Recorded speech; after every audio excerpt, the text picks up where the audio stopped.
Comment faire du tissu dans Blender 4.2? Si tu ne le savais pas, Blender est capable de faire tout type de simulation, en passant par exemple de la gravité à de la simulation de liquide, et dans cette vidéo, on va voir ensemble comment faire une simulation de tissu. Reste bien jusqu'à la fin parce que je vais te présenter une méthode qui change absolument tout pour tes rendus de tissu sur Blender. C'est parti! Alors, comment fonctionne la simulation de tissu sur Blender? Pour cela, on va avoir besoin de deux objets.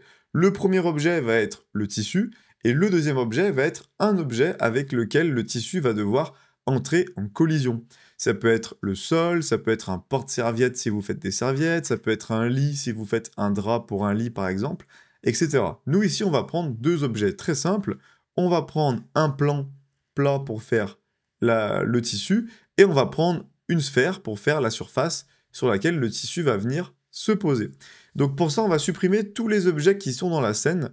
On peut laisser appuyer sur clic gauche pour tout sélectionner comme ça, et appuyer sur la touche Supr du clavier pour tout supprimer. On va venir ajouter, dans un premier temps, l'objet qui va servir pour la collision. Donc je vais faire Shift plus A avec mon clavier. Ça permet d'ajouter un objet, et je vais choisir Mesh. Vous pouvez très bien aussi passer par le bouton Add ici pour ajouter un objet, c'est pareil. On va aller ici sur UV Sphere, et on va faire clic gauche. Là, on a notre sphère, comme on peut le voir. Alors, elle n'est pas très lisse, comme on peut le voir ici. Donc, ce qu'on peut venir faire, c'est faire un clic droit dessus, Shade Smooth. Comme ça, on se retrouve avec une sphère qui est lisse. Maintenant, ce qu'on va venir faire, c'est ajouter notre tissu.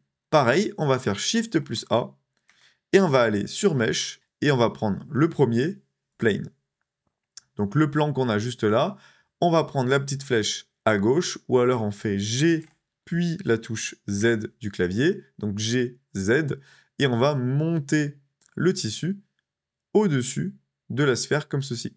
Pour que le tissu, avec la gravité, va tomber tout simplement sur notre sphère et épouser la forme. Donc pour que ça fonctionne, on va devoir appliquer le type tissu et le type collision. On va commencer avec la collision, on sélectionne l'objet qui est juste ici. On va ensuite dans Physique, qui est le petit bouton juste là, et on va cliquer sur Collision. Comme ça sera cet objet voilà, qui va entrer en collision avec le tissu. Ensuite, on va sélectionner le tissu, et on va cliquer ici sur Close.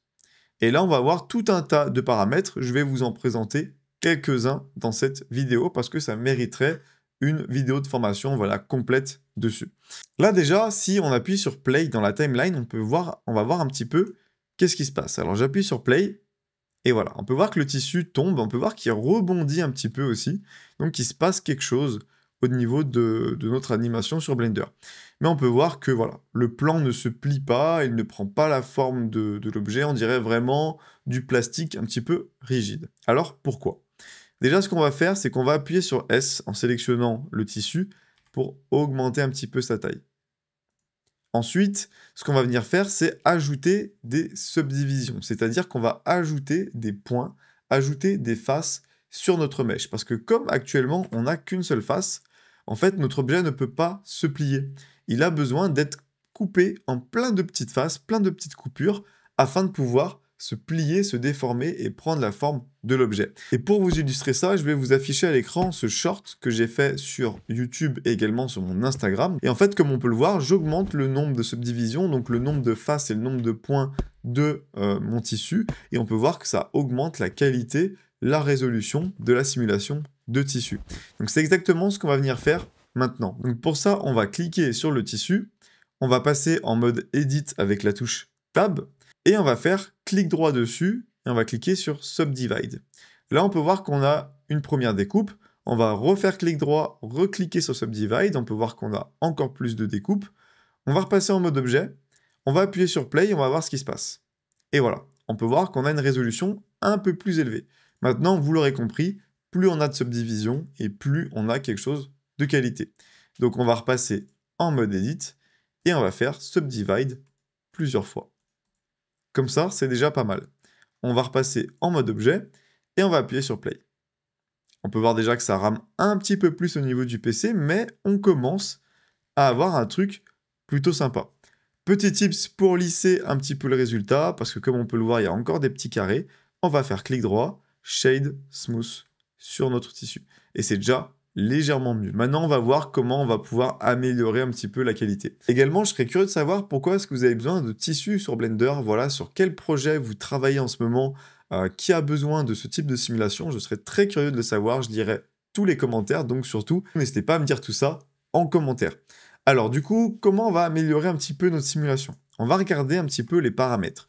Quand on va à droite ici dans la simulation de tissu, on peut voir qu'on a voilà, tout un tas de paramètres et on va retrouver des presets. Les presets, c'est quoi? C'est tout simplement le fait de préenregistrer des valeurs. Blender nous propose des presets par défaut pour la simulation de tissu qu'on va retrouver en cliquant sur les petits points juste ici. On va retrouver du coton, on va retrouver du jean, on va retrouver du cuir, on va retrouver du caoutchouc et silk. Alors, j'ai plus la traduction en anglais, je vous la marquerai au montage, je sais plus exactement ce que c'est. Mais voilà, on va retrouver plusieurs presets. Comme on peut voir, on a le petit bouton moins ici qui permet de supprimer un preset et on a le bouton plus ici qui permet d'ajouter un nouveau preset. On peut donner le nom qu'on veut à notre preset. Comme ça, vous créez votre preset en modifiant les différents paramètres ici et vous allez pouvoir l'enregistrer pour le réutiliser plus tard, ce qui est vraiment pas mal.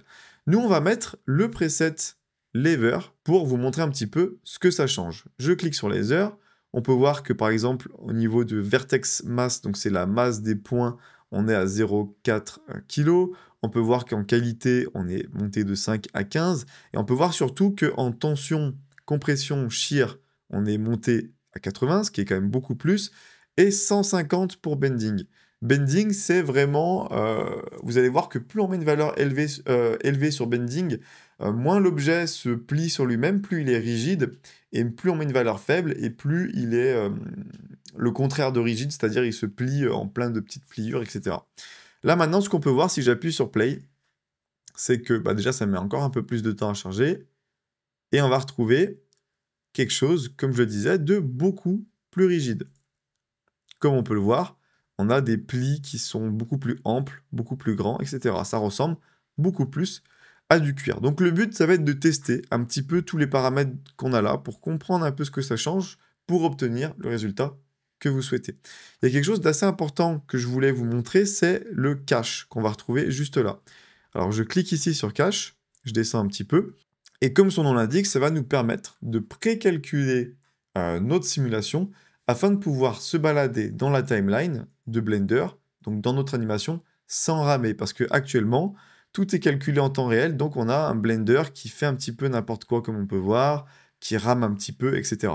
Donc pour pouvoir travailler proprement, on va à chaque fois lancer un calcul de la simulation. Pour cela, c'est très simple, on choisit la durée de la simulation, donc moi ici c'est entre 1 et la 250e image de l'animation. Mais si jamais vous avez une animation plus longue, c'est-à-dire ici vous êtes sur par exemple 400, n'hésitez pas à mettre 400 ici. Ensuite, on va cliquer sur Bake juste là pour calculer l'entièreté de la simulation. Donc j'appuie là, et voilà, on peut voir que le petit curseur avance et Blender va calculer image par image la simulation. En bas ici, on peut voir la progression. Voilà, ça augmente quand même assez vite, ça prend pas non plus trop de temps. Donc je vous propose qu'on se retrouve juste après afin d'aborder la suite. Le calcul vient de se terminer et comme on peut le voir en bas, on a une petite barre bleue qui indique justement que le calcul a bien été effectué sur cette zone. Si j'appuie sur Play, on a une simulation qui se lance parfaitement et je peux bouger dans ma timeline sans aucun lag. C'est ça qui est top. Pour supprimer le cache, on clique ici sur Delete Bake et en fait maintenant on n'a plus de précalcul. Alors ça a conservé celui quand même qu'on a en cours, mais maintenant on va pouvoir relancer un autre calcul si on modifie les paramètres. Alors on va retourner dans les paramètres, on va prendre un autre, on va prendre par exemple le jean, et on va aller un petit peu plus bas dans les paramètres, et on va cocher, on va aller dans collision ici, et on va cocher self collision. C'est un paramètre qui est très important parce que ça évite que le tissu entre en collision avec lui-même quand il se replie. Par exemple, si vous avez un tissu voilà, qui fait qui se retouche, qui se replie, des fois on a le tissu qui se traverse. Alors que si on coche cette case, on va avoir le tissu qui vraiment s'arrête quand il se plie sur lui-même. Donc c'est vraiment quelque chose d'important, donc moi je le coche à chaque fois. Et on va refaire un calcul. Hop, donc ça vient de terminer, on appuie sur Play, on a un truc plutôt sympa. on peut voir qu'on a encore voilà, des petites imperfections ici. Ça, c'est dû à la résolution. Donc, il y a deux manières d'améliorer ça. Soit on rajoute encore une subdivision, ce qui va augmenter la qualité de la simulation, donc augmenter la résolution. Soit, l'autre méthode, on peut ajouter un modifieur en allant juste là. Un modifieur de type subdivision surface. Donc, on tape ici dans la barre de recherche subdivision surface. On va ajouter ça sur le tissu. Comme on peut le voir, c'est déjà beaucoup mieux. Et en fait, ce qui compte, c'est le paramètre render ici. C'est le paramètre en fait qui va définir la qualité à votre rendu final, quand vous allez générer votre image. Et level viewport, c'est la qualité actuelle dans la scène 3D. Par défaut, elle est inférieure pour pas que ça rame dans la scène, mais globalement, ce qui va être pris en compte au final, c'est le 2 que vous avez ici.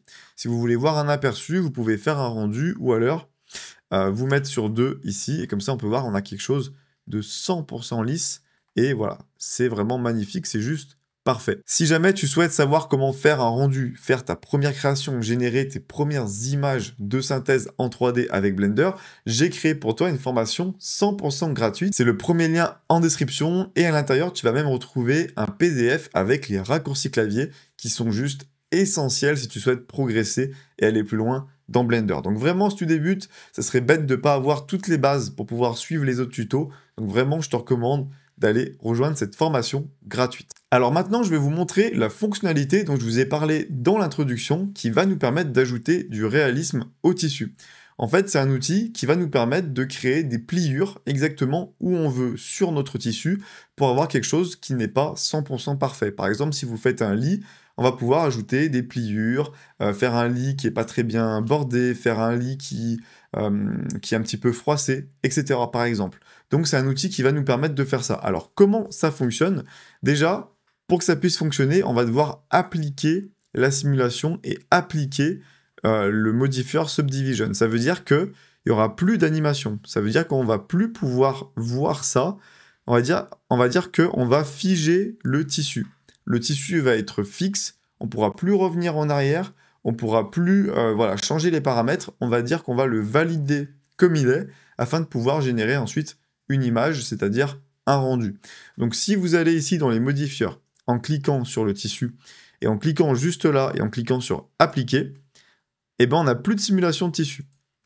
On peut voir la simulation n'existe plus. Par contre, on a sauvegardé notre mesh, notre objet, dans cette position. Voilà, c'est ça que je veux dire. Donc, on doit faire ça, et ensuite, on peut, oui ou non, appliquer le subdivision. Ça, c'est pas obligatoire. On peut très bien le garder pour modifier les paramètres plus tard. Par contre, ce qu'on va pouvoir faire maintenant, c'est sélectionner l'objet, aller sur Objet Mode, aller sur Sculpt Mode, et dans la barre d'outils à gauche, si jamais vous n'avez pas la barre d'outils, c'est la touche T du clavier, on va scroller dans cette barre, et on va aller sélectionner l'outil Close, juste là. Alors moi, je vais réduire un peu la puissance, réduire un peu le radius, donc le rayon. Et on peut voir que si je laisse appuyer avec ma souris, eh ben, voilà, je peux modifier mon tissu. Donc je peux le sélectionner et vraiment le tirer un petit peu comme j'ai envie, pour le froisser, pour le modifier, etc. Donc c'est ça qui est vraiment bien.